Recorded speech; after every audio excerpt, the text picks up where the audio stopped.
Dito naman tayo sa gartering.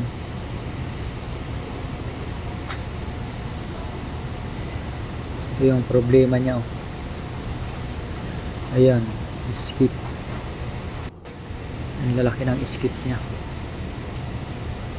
So titingnan natin sa ilalim. Tanggalin natin lahat itong nasa babaw.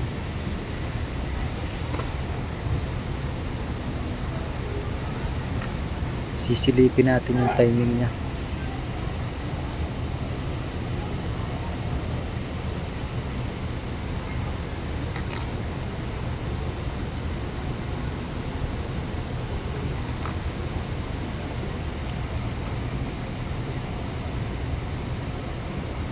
Alisin natin itong mga sagabal. Ayan, para kitang kita natin. Napakarami ng ano ito, karayong, pero dalawa lang ginagamit nila sa ngayon. Ayun, oh, ay ano, masyado siyang dikit. Sumasayaw na yung karayong pag sinasalpok ng loper.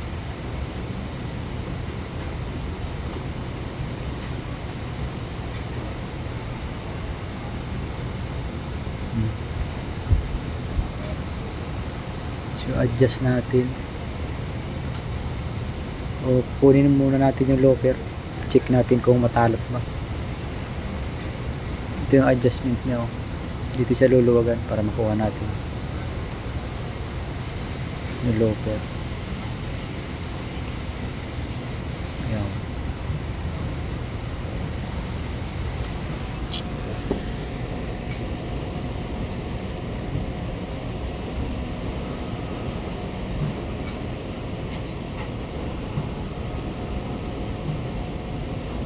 Pag naluwagan na natin yung pwede na natin bunutin. Ayan, yung dalawa alisin na natin parehas. Tapos iliha natin sa ano, yung makinis na liha bago natin i-retiming. Yan, naliha na natin yan. Balik na lang ulit natin.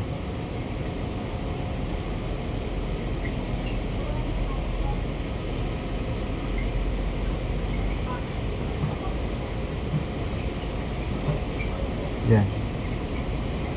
Try natin yung ano, tamang dikit lang. Yung hindi iiwas ang ano, needle niya, hindi sumasayaw.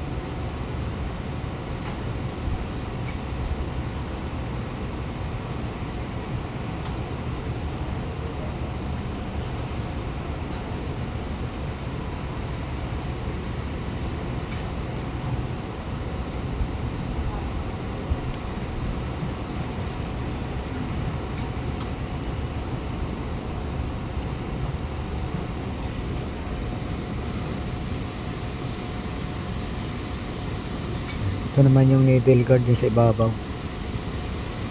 Yun yung luluwagan para ma-adjust ang needle guard.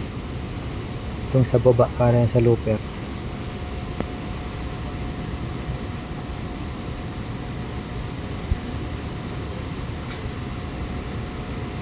Tapos ito adjust din natin ito.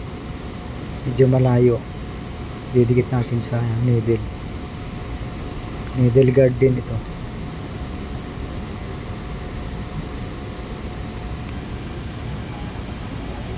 Ayan. So try natin yung ganyan timing. Yan na siya. Ayan, nawala naman siya. Nawala na yung skip niya.